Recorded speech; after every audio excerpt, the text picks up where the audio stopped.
저 말인가요? 내 이름은 종타쿠 오덕이죠. 이번 영상은 예전에 하주 무이치로를 주인공으로 하는 종타쿠 장편 가상 시나리오 4부작 영상을 한 번에 모아주라는 요청이 꽤 있어서 이렇게 풀버전으로 다시 만든 것입니다. 그 점 오해 없으시길 바랄게요. 오늘은 인기 애니메이션 귀멸의 칼날에서 나오는 하주 무이치로가 주인공 포지션이었을 때를 가정해서 새로운 귀멸의 칼날 시나리오를 한번 써보겠습니다. 이 영상에는 원작의 스포일러와 개인적인 견해가 있으니 그 점 유의하시길 바랍니다. 大丈夫ですか? 그럼 시작해볼까요? 귀멸의 칼날을 보면서 아무리 생각을 해도 참 아까운 설정의 캐릭터가 하나 있죠. 바로 하주 무이치로.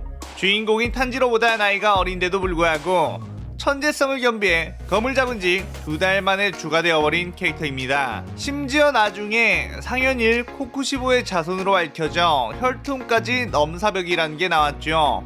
하지만 이런 캐릭터를 그냥 몇 번 활약하고 최종 국면 때 허무하게 죽여버렸다는 것에 참 안타까웠습니다. 이 캐릭터를 충분히 잘만 활용하면 더 멋진 작품이 되지 않을까 생각을 해봤는데, 만약 탄지로는 탄지로대로 전개가 펼쳐지고 무이치로는 무이치로대로 전개를 펼쳐 두 명의 주인공 체제로 간다면 어땠을까요? 마치 나루토에 나오는 나루토와 사스케처럼 각자의 스토리로 함께 가는 거죠. 이 가상 시나리오는 기존의 원작을 각색하고 뜯어 고쳐서 진행되는 것이니만큼 원작의 내용과 다른 전개가 있습니다. 가상 시나리오를 가지고 너무 진지하게 받아들여 이건 말도 안 된다, 뇌절이다 이렇게 댓글을 다시면 제 자신감이 떨어지니 그냥 재미로 종타쿠가 어떤 종소리를 하는지 있는 그대로 즐겨주셨으면 좋겠습니다. 참고로 이 영상에는 무이치로의 가상 시나리오 전개 부분에 쓸만한 그림이 부족하다 보니 그냥 라디오 느낌으로 생각하고 봐주셨으면 좋겠어요. 우선 탄지로 시점은 네즈코가 혈기가 되었고 탄지로가 2년간 수련을 하던 시점이며 원작과 비슷하게 흘러간다고 생각해 주시면 될 것 같고, 애니메이션에서는 탄지로와 무이치로가 번갈아 가면서 내용 전개가 된다 상상해 주시면 될 것 같습니다. 무이치로는 부모님이 돌아가시고 쌍둥이 형인 유이치로와 둘이서 살아가고 있었습니다. 가난한 삶이었지만 겨우겨우 나무를 하며 살아가고 있었죠. 그러던 어느 날 어떤 한 여자가 찾아와 자신들이 해외 호흡을 쓰는 검사의 자손이라는 말을 하게 되죠. 자신은 아무 별 볼 일 없는 집안에서 태어난 줄 알았던 무이치로는 그 말을 듣고 몹시 흥분했습니다. 그렇다면 자신들에게도 검사의 피가 흐르니 검사가 되어 사람들을 구해주는 건 어떠냐고 형에게 말했죠. 하지만 형은 부모님이 돌아가신 후 비관적인 성격으로 바뀌어 그런 건 아무 쓰잘데기 없다며 포기하라고 다그칩니다. 형의 그런 차가운 모습에 무이치로는 서운함을 많이 느꼈죠. 그러던 어느 날 여름밤, 문을 열어놓고 자던 틈에 혈기가 들어와 이들을 공격했죠.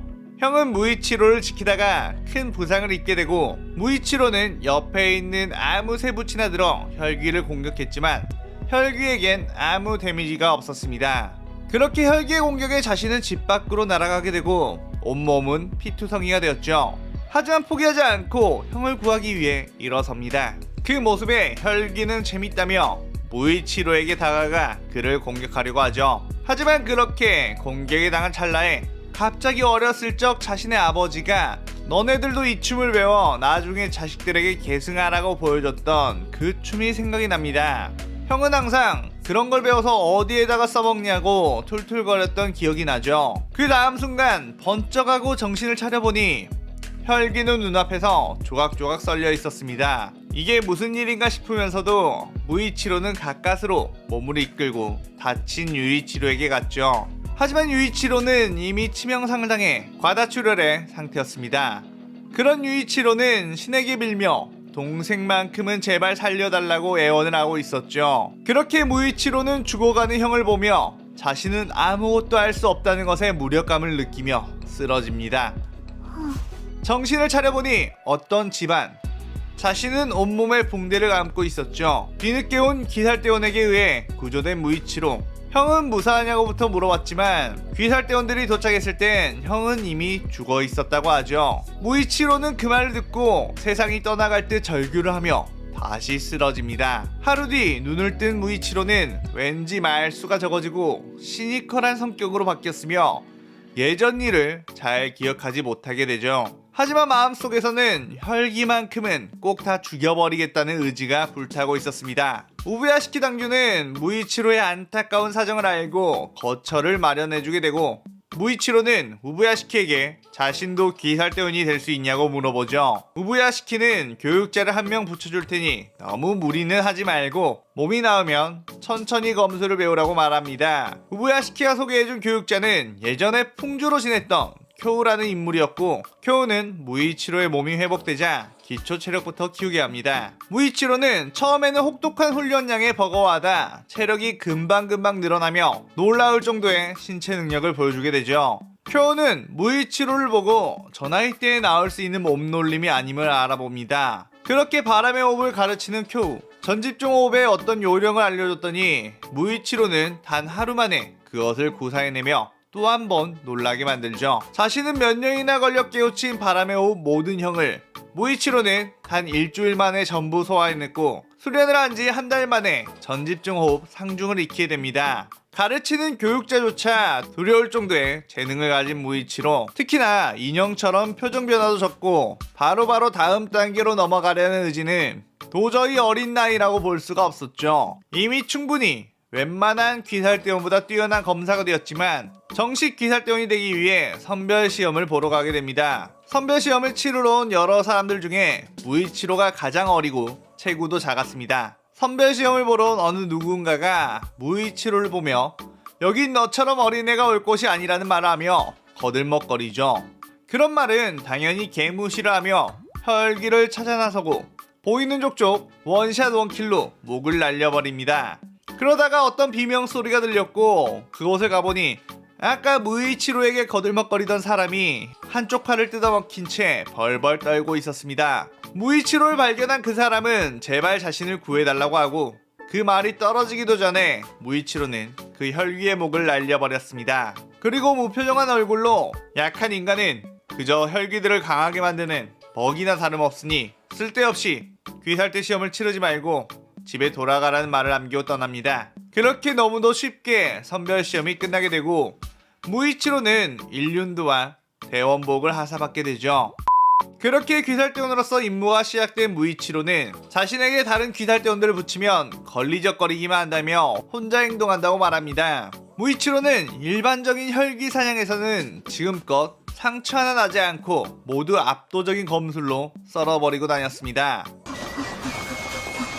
그러던 어느 날 유명 온천에서 많은 사람들이 혈귀에게 피해를 입었다는 소식에 임무를 떠나게 된 무이치로. 그곳에 도착한 무이치로는 이미 많은 귀살대원들이 이곳에 왔다가 살해를 당한 것을 알 수 있었습니다. 주변은 온천의 열기 때문에 수증기가 가득해서 시야가 많이 가려졌지만 기척으로 보아 엄청난 숫자의 혈기들이 있다는 것을 알 수 있었죠. 혈기들은 본디 무리를 짓는 특성이 없지만 이 온천에 많은 사람들이 온다는 것을 알고 하나둘씩 모이다 보니 엄청난 숫자의 혈기가 있었던 것이죠. 사방에 50여 마리의 혈기들에게 포위된 무이치로, 자신에게 달라드는 혈기들을 하나둘 베어내지만 이대로 가다간 위험할지도 모른다는 생각을 하게 됩니다. 그때 온천으로 인해 가득한 수증기를 보고 자신의 검술에 이것을 응용한다면 다수의 적을 상대하는 데 있어 효과적일 수 있다는 생각을 하게 됩니다. 사방에서 적들이 공격해 올지라도 혈기들의 시야를 가려 자신을 보호할 수 있으니까요. 그렇게 자신이 원래 쓰던 바람의 호흡과는 다른 새로운 형의 호흡을 쓰며 그곳에 있던 혈기들 50여 마리를 전부 그 자리에서 도륙을 내버립니다. 무이치로는 무표정한 얼굴로 어쩐지 자신에게는 새로 고안한 이 호흡법이 훨씬 잘 맞는 것 같다고 느끼게 되죠. 뒤이어 현장에 도착한 사조 오바나이, 혈기들이 50마리 넘게 이곳에 포진되어 있다길래 와봤는데 괴물 같은 녀석이 하나 있었군 이라는 말을 내뱉습니다. 무이치로는 자신의 거처로 돌아가 저번에 썼던 호흡의 감각을 되새기며 여러가지 형을 만들어냅니다. 그 모습을 본 무이치로의 교육자 쿄우는 저건 말로만 듣던 안개의 호흡이라면서 먼 옛날 바람의 호흡을 쓰는 사람 중에 안개의 모습을 한 호흡을 쓰게 된 사람이 있었다고 전해 내려온다며 무이치로의 호흡은 필시 안개의 호흡인 것 같다고 말해줍니다. 그리고 얼마 뒤 한참 안개의 호흡을 가다듬고 있던 무이치로에게 꺽쇠 까마귀로부터 귀살대 본부로라는 말을 전해 듣죠. 귀살대 본부로 찾아간 무이치로. 그곳에는 다른 주들과 자신의 교육자 쿄우가 모여 있었습니다. 그때 우부야시키 당주는 무이치로에게 이번 온천 혈기 소탕에 엄청난 큰 공헌을 했다면서 주로 임명하고 싶다고 말하죠.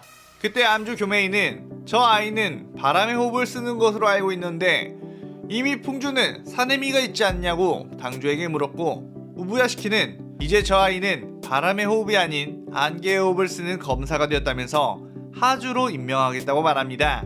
모두들 꽤나 놀란 눈치였지만 이어서 모든 주들은 수긍했고, 무이치로는 귀살대 역대 최연소주 검을 잡은 지 2달 만에 하주의 자리에 올라갔죠. 그때 부리부리한 눈을 가진 염주 쿄주로가 앞으로 잘 부탁한다며 어린 나이인데도 훌륭하다라는 말과 악수를 청합니다. 얼떨결에 악수를 하게 된 무이치로. 쿄주로는 그리고 한 여자를 데려와 이 아이도 최근에 추가되었는데 친하게 지내며 함께 성장하라고 소개해주죠. 그 여자는 연주 미치리. 무이치로를 보고 자신보다 한참 어린 나이인데도 대단하다며 멋있다고 생각을 합니다. 풍주 사내미는 겨우 이런 일로 자신을 부른 거냐고 짜증을 내면서 자신은 빨리 혈기들을 쳐주기로 가겠다고 말합니다. 나무 위에 있던 사주 이구로바 나이는 무이치로를 노려보며 저 녀석 미칠이랑 친하게 지내면 가만 안 두겠어 라는 생각을 하죠. 교메이는 어린 나이에 어떤 고생을 했기에 벌써 주의 경지까지 올라왔을까 생각을 하면서 눈물을 펑펑 쏟아냅니다. 음주우지 탱기는 무이치로에게 5년 정도만 더 있으면 엄청나게 화려한 모습이 되겠구나, 물론 내가 그래도 더 화려하겠지만 이라는 말을 하죠. 충주 코초 시노부는 상냥하게 다가가 혹시 부상을 입는다면 언제든지 나비저택에 오라고 합니다. 수주 토미오카 기우는 우부야시키가 무이치로를 하주로 임명하자마자 용건이 끝났음을 알고 그 자리를 빠져나갔습니다. 하주가 된 무이치로는 우부야시키 당주에게 원하는 만큼 돈을 받을 수 있고 큰 저택을 얻을 수 있었습니다. 하지만 무이치로는 그런 것엔 아무 욕구가 없었고 원래 살던 거처에서 지내기로 하죠. 무이치로의 집은 정말 아무것도 없는 공간이었습니다. 무이치로는 혈기를 죽이는 것 말고는 아무것도 관심이 없었고 다른 사람들과 딱히 친하게 지내지 않았죠. 자신보다 낮은 계급의 대원들은 시니컬한 무이치로의 모습에 쉽게 다가올 수 없었고 가끔씩 주와 마주치곤 하는데 주마다 무이치로를 대한 태도가 달랐습니다. 일단 수주 기유와는 단 한마디도 나눠본 적이 없었고 그 둘이 함께 있는 순간은 공간마저 차갑게 얼어붙어 주변에 있는 대원들이 당혹스러워했죠. 풍주 사내미는 가끔씩 12조로 말을 걸곤 합니다. 네가 그렇게 천재라며 나랑 한번 붙어볼까? 아? 뭐 이런 식이죠.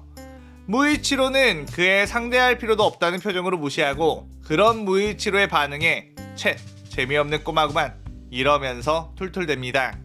암주 교메이는 무이치로만 보면 연부를 외우며 눈물을 흘리는데 무이치로는 도대체 왜 저러는 건지 이해를 할 수 없었고 일종의 당황스러운 감정이 생깁니다. 충주 코초 시노부는 항상 상냥하게 말을 걸며 토키토시 나이 때는 많이 먹어야 키가 쑥쑥 자라는 거라고 말하지만 무이치로는 시노부의 키를 보니 딱히 그녀의 말을 귀담아 듣지 않는 눈치였습니다. 음주우주의 탱게는 무이치로만 보면 화려하게 살아가라며 머리를 묶는 건 어떠냐면서 자신이 양갈래로 묶어줄까라는 농담을 자꾸 던집니다. 무이치로는 겉으로는 그저 무시하는 것 같았지만 속으로는 화려하게 치장을 하면 혈귀들을 사냥할 때 더 효율적인가를 생각했죠. 연주 미칠 같은 경우는 함께 식사를 한 적이 있었는데 무이치로에게 성장기니까 많이 먹으라고 말해놓고 무이치로가 밥을 한 공기 다 먹기도 전에 미칠이가 10그릇이나 먹어치워버리는 바람에 무이치로는 한 공기만 먹게 되었습니다. 사주 오바나이는 미츠리와 함께 밥을 먹고 있는 자신을 멀찌감치 째려보고 있었죠. 염주 랭고쿠 쿄주로는 무이치로에게 가장 말을 많이 거는 주인데 무이치로의 나이가 자신의 동생 센주로의 나이와 같다면서 나중에 소개시켜준다고 하거나 주로서 지켜야 할 신념 같은 걸 말해주곤 합니다. 딱히 대꾸를 하진 않았지만 이 사람은 참 강하면서도 상냥하다는 걸 느꼈죠. 무이치로는 혈기 사냥 임무를 받으면 기다렸다는 듯이 출동을 하는데 임무를 받았을 때 주들 중 가장 빠르게 퇴치를 하고 돌아옵니다. 다친 사람들을 구해주며 챙겨주는 몇몇 주들과는 다르게 무이치로는 딱 혈기만 퇴치하고 다음 임무를 기다립니다. 어차피 사람들 구조는 다른 사람이 해도 되는 것이고 자신은 혈기들만 죽이는 데 집중하는 것이 가장 효율적일 테니까요. 혈기를 죽이면 죽일수록 더 빠르게 죽이는 방법과 혈기들이 가지고 있는 치졸한 습성들을 파악할 수 있었고 무이치로의 성장은 무섭게 상승했습니다. 이때 시점의 탄지로는 선별시험에 합격하고 귀살대원이 되었죠. 그렇게 평범히 혈기를 사냥하던 무이치로는 꺽쇠 까마귀로부터 어느 장소에 가라는 임무를 받았습니다. 그곳은 아주 큰 저택이었는데 그 저택의 아주 큰 마당에서는 격투대회가 열리고 있었습니다. 부자들이 모여 격투대회를 보면서 돈을 거는 도박장과도 같았는데 그 격투대회의 룰은 어떤 무기를 사용해도 상관이 없으며 상대방을 어떤 식으로 죽여도 상관이 없었습니다. 관람객들은 모두 가면을 쓰고 있었는데 그것은 이런 잔인한 오락행위를 즐기는 자신의 정체를 숨기기 위함이었죠. 그곳에는 노예나 어디서 꽤나 이름을 날린 깡패들이나 검사들이 나오는데 그 도전자들을 하나같이 압살하고 죽은 시체를 뜯어먹는 퍼포먼스까지 펼쳐 많은 구경꾼들을 흥분하게 만드는 한 챔피언이 있었습니다. 챔피언은 온몸이 강철과도 같은 엄청난 근육질과 큰 키를 가지고 있었죠. 무이치로는 그 챔피언을 한눈에 보고 혈기라는 걸 알아챘습니다. 그 혈기는 부자들이 지원해주는 이런 불법 격투장에서 강자들을 잡아먹으며 힘을 엄청나게 키우고 있었죠. 무이치로는 도전자의 입장으로 그 혈기와 맞붙게 되었습니다. 그 혈기는 무이치로를 보고 단번에 귀살대임을 알아챘죠. 자신에게 도전한 수많은 귀살대원들도 이미 자신의 뱃속에 있다고 말합니다. 무이치로는 곧바로 안개의 호흡으로 공격을 했지만 몸을 잘라낼 수가 없었죠. 무이치로의 칼을 막은 양팔이 반 정도만 잘리고 다시 재생을 했습니다. 또다시 다른 형으로 공격을 해봤지만 역시나 잘라낼 수가 없었습니다. 그리고 그 혈기의 펀치가 날라왔고 무이치로는 칼로 막았지만 그 충격으로 멀리 날아갔습니다. 지금까지 만난 혈기들과는 차원이 다른 강함을 가지고 있었죠. 그 혈기의 이름은 테카이, 12개월 하연 1이었습니다. 자신의 파괴력과 몸집은 상윤육에도 뒤지지 않는다고 말을 하며 너의 그 칼로는 내 몸을 절대로 잘라낼 수 없다고 말합니다. 테카이의 혈기술은 철괴, 몸의 강도를 엄청나게 높게 만들어 방어력과 공격력이 비약적으로 상승하는 것이었죠. 무이치로는 재빠른 몸놀림으로 다가가 난도질을 해봤지만 역시나 역부족이었으며 테카이의 공격에 또다시 튕겨져 나갔습니다. 튕겨져 나가 돌기둥에 머리를 부딪혔고 머리에선 피가 흘러나왔죠. 그때 두통이 몰려오며 갑자기 예전 어떤 기억들이 떠오르기 시작합니다. 바로 자신의 집을 습격했던 혈기가 떠올랐죠. 피투성이가 된 자신, 그리고 자신에게 다가오는 혈기. 그때 그 혈기를 갈기갈기 찢어 죽여버렸던 자신의 동작이 기억이 나기 시작합니다. 그리고 그 동작은 어릴 적 자신의 아버지가 꼭 계승해주면 좋겠다고 말했던 그 동작이었죠. 그때 테카이의 주먹이 눈앞까지 다가왔고 무이치로는 그 순간 츠키노 카미카구라를 사용해 팔을 완전히 절단내어버립니다. 테카이는 처음으로 자신의 몸이 베인 것을 보고 엄청나게 당황을 하며 뒤로 빠르게 몸을 피했죠. 그리고는 저 공격엔 자신의 목도 날아갈 수 있다는 가능성을 보고 두려움에 떨기 시작합니다. 무이치로는 그 기회를 놓치지 않고 빠르게 파고들어 츠키노 카미카구라 제1형 전야제를 사용해 테카이의 목을 베어버리죠. 순식간에 목이 달아난 테카이. 그러면서 테카이의 인간 시절의 과거가 회상되는데 자신은 어떤 부자의 노예였고 큰 몸집과 강한 힘이 있어 불법 격투장에서 평생을 싸워왔습니다. 그러던 어느 날 상현삼 아카자를 만나게 되고 아카자에게 호기롭게 덤벼들었습니다. 하지만 아카자의 옷자락도 건들지 못하며 패배하게 되죠. 아카자는 죽이기엔 아까운 몸을 가지고 있다며 혈기가 되어 평생 그 몸을 단련시키지 않겠냐고 제안을 합니다. 테카이는 그것을 받아들였고 아카자의 경지에 오르기 위해 지금껏 강한 인간들을 잡아먹으며 힘을 키웠죠. 그런 테카이는 자신이 이런 어린아이에게 지는 거냐며 절망했고 조금만 더 인간을 먹었다면 상현육 다키에게 교체 혈전을 신청하려 했다는 말을 하며 소멸합니다. 그곳에 있던 구경꾼들은 엄청난 충격에 빠졌고 자신들의 돈을 잃었다는 것에 엄청난 분노를 합니다.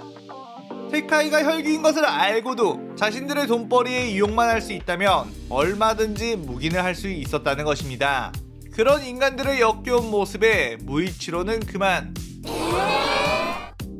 그때 다른 시점, 탄지로 일행은 나타구모 산에서 하요노 루이와 엄청난 혈전을 벌이고 있었고, 탄지로 또한 절체절명의 순간 아버지가 알려준 히노카미 카구라를 이용해 루이를 공격했습니다. 물론 그 공격으로 루이를 죽이진 못했지만 수주 기후가 와서 쓱싹 해버려 하요노 루이 또한 죽이게 되죠. 귀살대 안에서는 하연일과 하연오를 소탕한 것에 대해 엄청난 성과라며 모두 기뻐했죠. 그 반면에 무자는 하연들을 모두 소집을 했고 하연일마저 죽은 마당에 하연의 혈기들이 무슨 쓸모가 있느냐며 하연을 해체시킨다고 합니다. 그 과정에서 하연 6, 4, 3은 죽임을 당하게 되고 하연 2였던 엠무만이 무잔의 마음에 들어 무잔의 피를 더욱 받게 되고 하연 1로 승격하게 됩니다.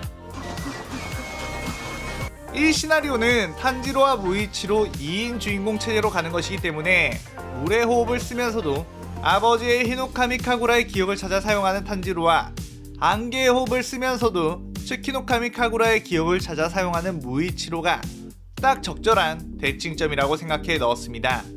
일부에서는 바람의 호흡도 쓸 줄 알았으니 무이치로는 호흡을 3개나 쓰는 거네 라고 생각하실 것 같은데, 바람의 호흡을 배웠지만 자신의 몸에는 안개의 호흡이 훨씬 잘 맞는 것임을 안 무이치로는 그 뒤로 안개의 호흡만 썼던 것으로 설정되었으며, 무이치로 같은 천재형 캐릭터라면 뭐 3개 쓰는 게 이상하지 않죠? 넓은 마음으로 이해해 주실 거라 봅니다. 그리고 새롭게 넣은 하연일 테카이라는 존재는 원작에서 무이치로의 활약이 탄지로보다 적었기 때문에 넣었으며, 이 시점에 하연 5와 싸웠던 탄지로보다 무이치로가 강하다는 걸 보여주고 싶어서 넣은 것입니다. 그리고 원작에서 하연 5 루이 하나 죽었다고 그 위에 있는 높은 등급의 하연들을 죽여버리는 건 뭔가 아쉽다는 느낌이 있었습니다. 아무리 루이가 전투력만큼은 하연 상위권이었다고 해도 말이죠. 그래서 하연 1 정도는 죽어야 하연을 해체시킨다는 무잔의 행동이 더욱 힘이 실릴 것이고, 엠무가 무잔의 피를 더 받고 그 하연의 일자리를 넘겨받는 전개가 좀 더 자연스러울 것 같다고 생각을 했습니다. 저번 영상까지는 안개의 호흡을 쓰던 하주 무이치로가 하연일 테카이와의 싸움에서 츠키노카미 카구라를 구사해 이겨냈죠. 하지만 기억이 온전하지 않았던 무이치로는 일 형태인 전야제만을 구사할 수 있었고, 츠키노카미 카구라를 쓴 뒤 곧바로 안개의 호흡을 사용하려고 하면 과부하 상태가 되어 체력 저하가 심했습니다. 아무리 기억을 되짚어봐도 가물가물해서 다른 형태를 사용할 수가 없었죠. 하지만 웬만한 혈귀들은 하나의 형태만으로도 일격의 목을 벨 수 있었으니 전투에는 크게 문제가 없었습니다. 그렇게 주가 되어 죽인 혈귀들만 해도 100마리가 넘어갈 정도로 혈귀들 입장에선 재앙과도 같은 주가 무이치로였습니다. 그 시점 탄지로 일행은 염주 랭고쿠 쿄주로와 무한열차 임무에 떠나게 되었고, 하연일 엠무를 처치했지만 상현삼 아카자가 나타나 공격을 받았습니다. 아카자의 엄청난 강함에 쿄주로마저 엄청난 부상을 입고 위기에 몰렸죠. 하지만 극적인 순간에 쿄주로에게 탄지로와 비슷한 반점이 생겼고 엄청난 힘을 발휘해 아카자의 공격을 버티며 공격했습니다. 그렇게 새벽이 밝아 아카자는 다음을 기약하고 빤스런을 시전하죠. 쿄주로는 온몸에 골절상을 당했지만 다행히 목숨에는 지장이 없었습니다. 하지만 당분간 임무를 나갈 수 없는 상황이었죠. 그 후 쿄주로의 병문안을 가자고 졸라대던 연주 미치리 때문에 억지로 끌려간 무이치로. 막상 온몸에 붕대를 감은 쿄주로를 보니 뭔가 지끈지끈 머리가 아파오며 어떤 희미한 기억이 날 듯 말 듯 합니다. 웬일로 토키토 소년이 병문안을 다 왔냐며 걱정하지 말라고 호탕하게 웃어줍니다. 평소와 다름없는 쿄주로의 모습을 보니 딱히 걱정은 안 했다는 말을 하는 무이치로. 그 뒤 무이치로는 임무를 받아 혈귀 사냥을 하고 틈틈이 체력과 근력을 늘리기 위한 단련을 하게 됩니다.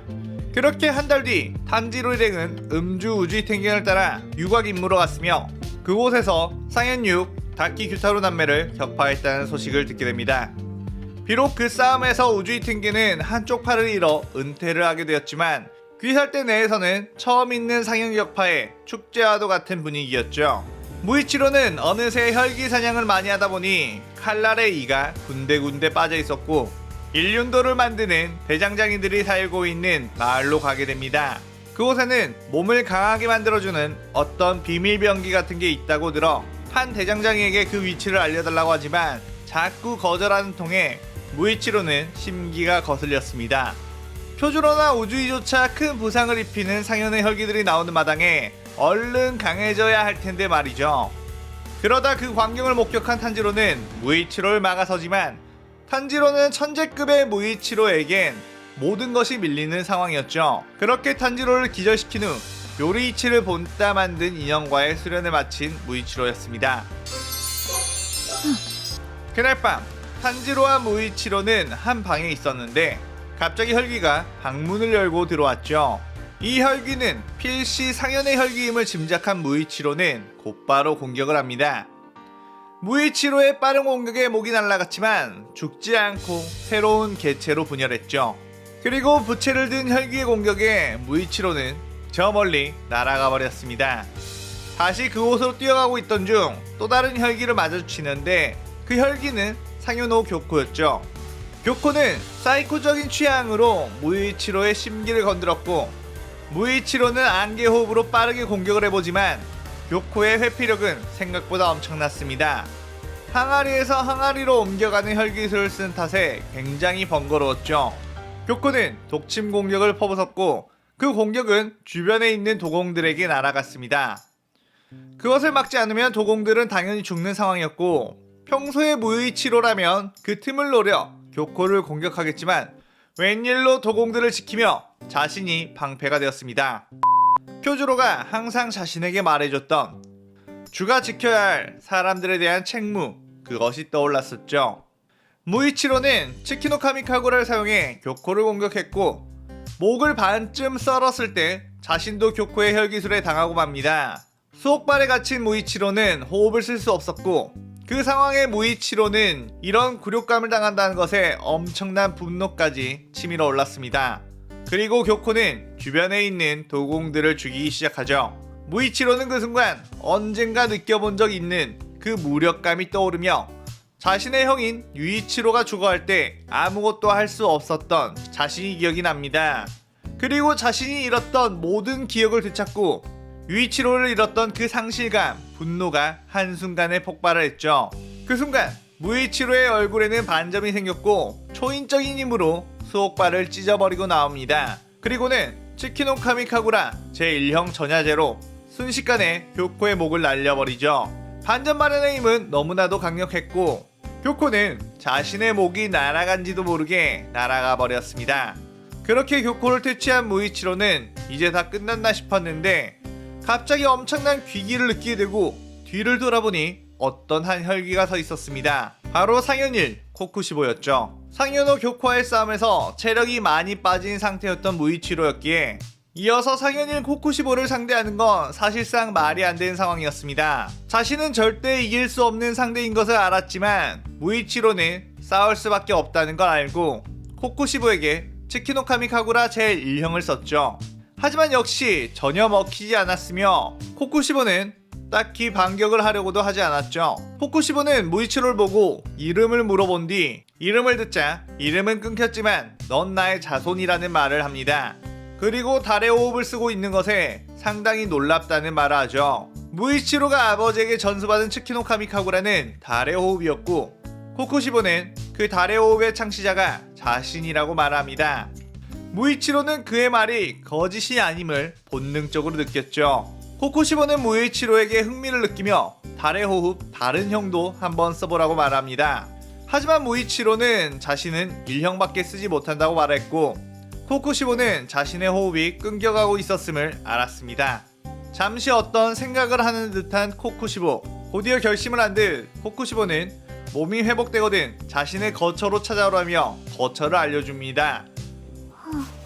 한편 상현사 한탱구와 싸우고 있던 탄지로 일행, 위기의 순간 연주 미츠리가 나와서 그들을 지원했고 게냐, 네즈코, 탄지로의 활약으로 상현사 한탱구를 격파하게 됩니다.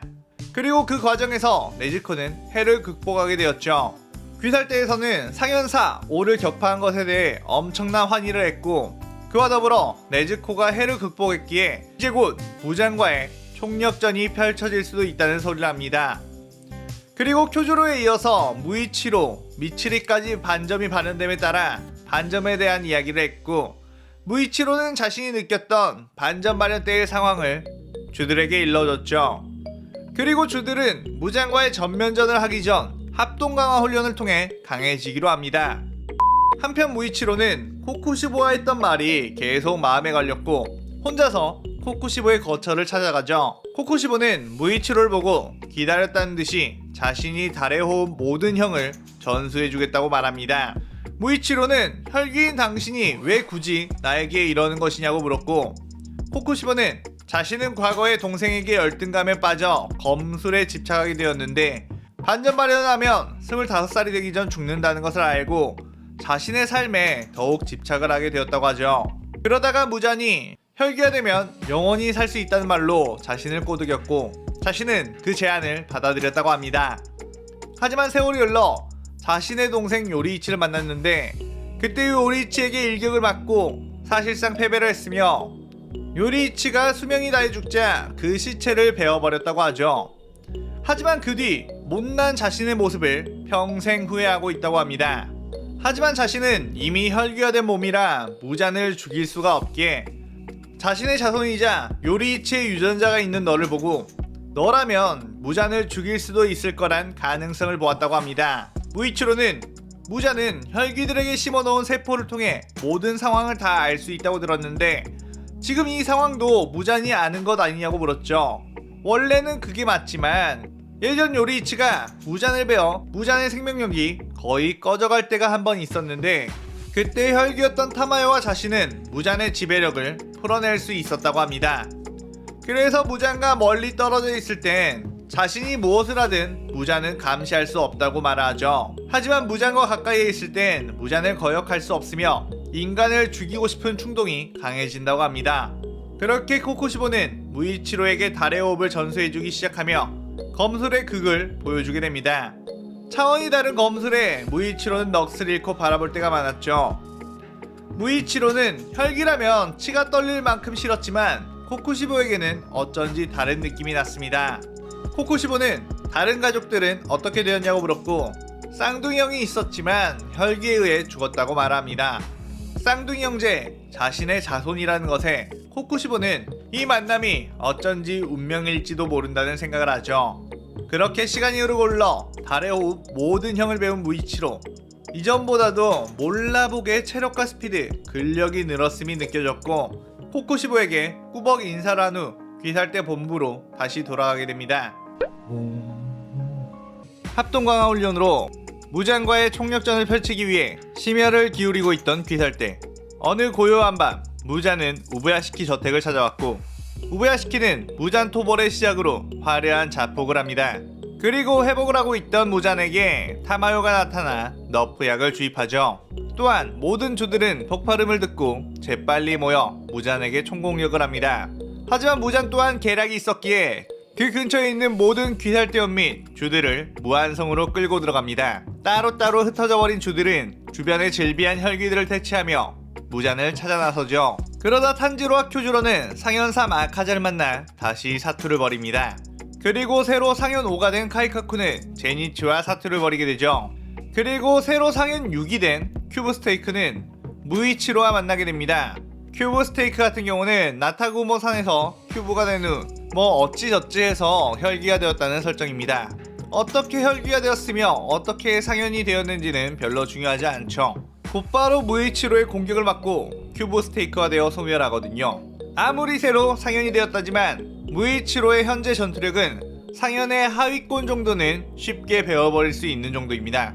새로 상현 4가 된 나키메와는 오바나이, 미츠리가 붙었고 수주 기우, 충주 시노부, 이노스케, 카나오는 상현이 도우마와 맞붙게 됩니다. 그리고 게냐, 사네미, 교메이는 상현 1 코쿠시보와 사투를 벌이게 되죠. 일단 카이카쿠와 제니치의 싸움에서는 원작과 똑같이 제니치의 승리로 끝이 나게 됩니다. 나키메와의 싸움에서는 나키메의 혈기술 때문에 장기전이 되어버리고 사실상 주역인 탄지로와 쿄조로의 싸움.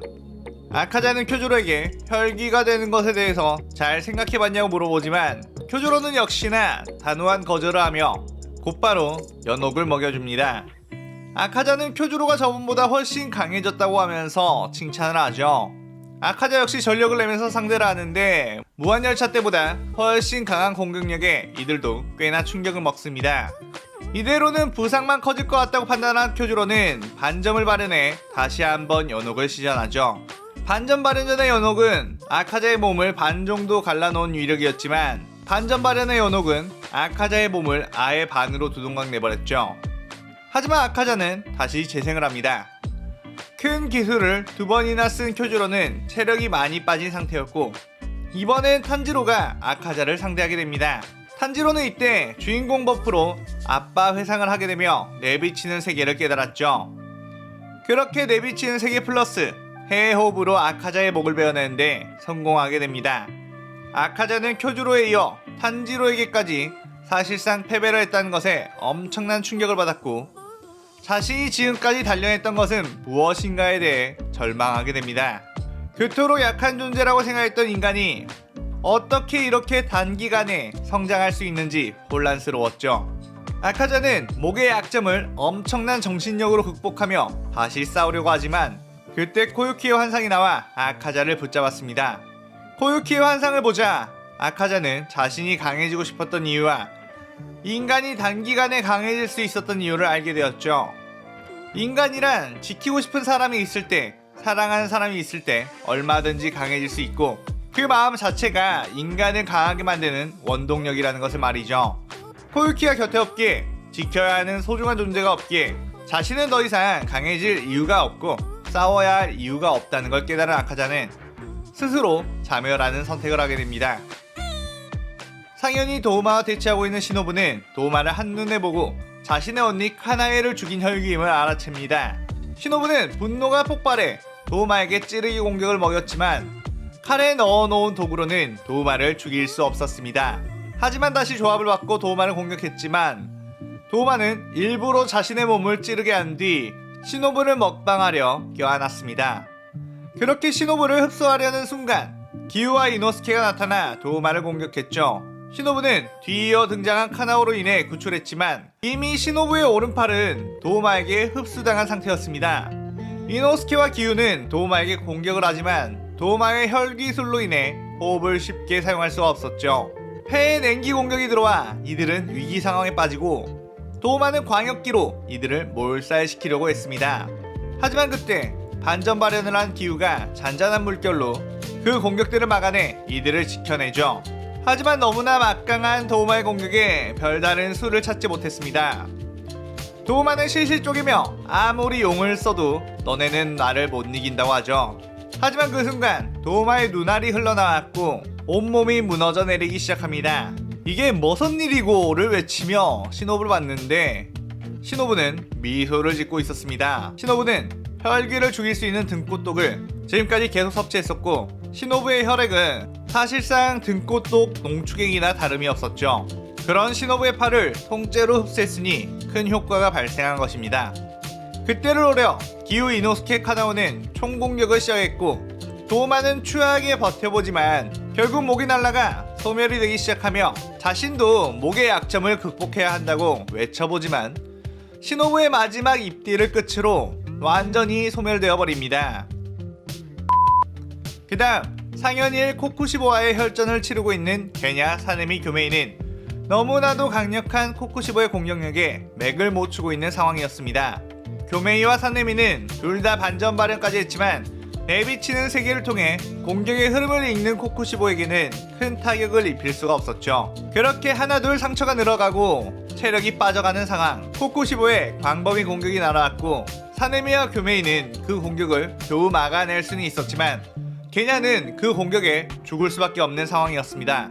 하지만 그때 상현 6 큐브 스테이크를 썰고 온 무이치로가 나타나 게냐를 구해주죠. 무이치로는 코쿠시보의 이성을 잃은 모습을 보고 달의 호흡을 알려줬을 적의 기억을 회상합니다. 코쿠시보는 무이치로에게 다음번에 만났을 때 자신과는 적이 될 수밖에 없으며 그땐 일말의 망설임도 없이 자신을 배라고 했습니다. 무이치로는 반전 발현을 한 뒤 코쿠시보에게 공격을 했죠. 하지만 코쿠시보는 공격을 막아내고 무자비한 공격으로 무이치로에게 데미지를 주었습니다. 그때 코쿠시보는 말하죠. 자신의 경지까지 올라올 수 없다면 너네들은 절대 무잔을 죽일 수 없으며 눈으로 보는 것만으로 내 움직임을 조출한다면 너넨 절대 나를 죽일 수 없을 것이다 라고 합니다. 그 말을 들은 무이치로는 그 뜻을 곰곰이 헤아려 봅니다. 지금 이 상황에서 굳이 코쿠시보가 이런 말을 했다면 어떤 힌트가 있을 것이라는 추측을 했죠. 무이치로는 눈이 아닌 감각으로 움직임을 쫓는 것에 집중했고 어느 순간 코쿠시보의 몸이 투명하게 보이며 움직임을 느낄 수 있게 되었습니다. 또한 암주 교메 역시 그 경지에 들어서 코쿠시보에게 큰 데미지를 줄 수 있었죠. 그리고 무이치로 역시 내비치는 세계를 통해 궁지에 몰린 코쿠시보의 목을 노려 끝내 목을 벨 수 있었습니다. 코쿠시보는 자신의 후손이자 달의 호흡을 쓰는 검사에게 목이 베었다는 것에 어떤 안도감이 드는 느낌이었죠. 코쿠시보는 억지로 살아나려는 기색이 없었으며 이것으로 자신이 해야 할 모든 일을 했다고 생각을 합니다. 그리고는 무이치로의 모습에서 동생인 요리이치의 모습을 떠올리게 되죠. 자신은 예전 동생 요리이치를 질투해 요리이치가 되고 싶었고 잘못된 선택으로 혈기가 되어버려 자신의 마지막은 요리이치의 손에 죽고 싶었습니다. 하지만 자신의 욕심은 계속해서 요리이치에게 죽는 것을 피해왔고 요리이치의 수명이 다하는 순간에나 마주치게 된 것이죠. 그렇게 요리이치에게 죽지도 못했던 코쿠시보는 요리이치의 유전자가 남아있는 무이치로에 죽는 것이 자신이 할 수 있는 최선의 선택이었다며 그렇게 소멸하게 됩니다.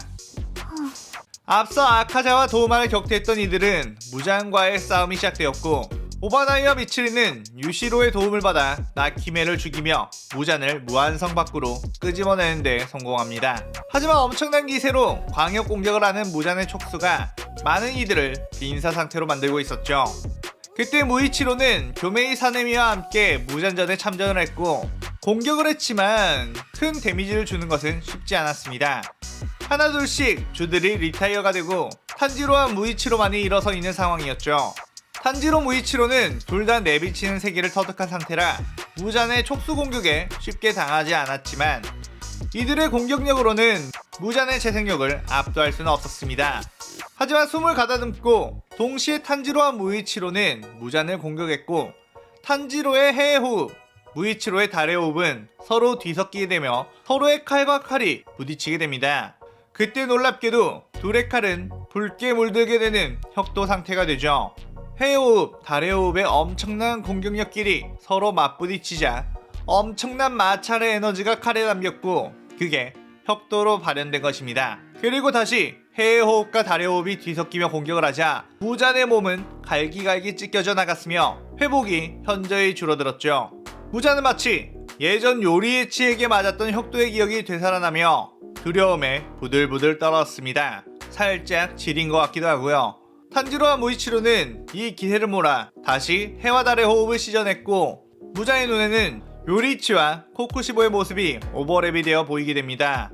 달의 호흡은 위에서 밑으로, 해의 호흡은 밑에서 위로.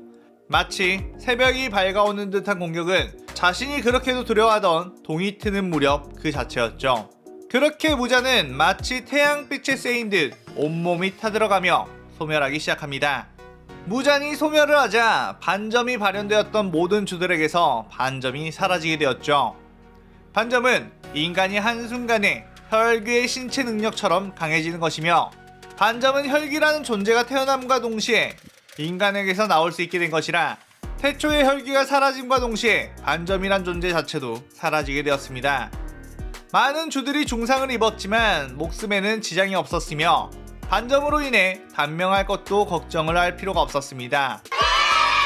자, 이렇게 해피엔딩으로 끝나게 되면 등장인물들은 어떤 삶을 살아가게 되었을지 궁금하시죠? 그건 다음 영상에서 풀어보겠습니다. 자, 이렇게 나름 유튜버 입장에선 대장정이라고 볼 수 있는 주인공이 아닌 캐릭터를 주인공으로 만들어 전개하는 가상 시나리오가 끝이 났습니다. 저는 악어작과는 전혀 취향이 다른 해피엔딩 충이라 이런 결말을 냈는데요. 이 결말이 마음에 안 드시는 분들이 꽤 있겠지만 뭐 어쩌겠어요. 모두 살리고 싶은 게 제 마음인데 모든 캐릭터들에게 정이 들어버렸기 때문에 누구 하나 죽일 수 없었습니다. 뭐 혈기들은 어쩔 수 없이 다 죽였지만요. 또 한 번 이런 장편의 시나리오를 할 수 있는 쿨타임이 돌았을 때 다른 캐릭터들도 이런 식으로 해볼까 합니다. 이렇게 4부까지 따라와 주신 분들 참 감사하고요. 재밌다고 댓글 써주신 분들 덕분에 저도 정말 재밌게 만들 수 있었네요. 정말 감사합니다. 저는 또 다른 재밌는 컨텐츠를 들고 찾아올 테니 많은 기대 부탁드려요. 오늘 영상 즐겁게 보셨다면 좋아요, 구독, 알림 설정 누르는 거 잊지 마시고요. 친구 중에 귀멸의 칼날 좋아하는 친구 있다면 은근슬쩍 소문내주신 것도 참 감사하겠습니다. 그럼 오늘은 이만. 사요나라.さようなら。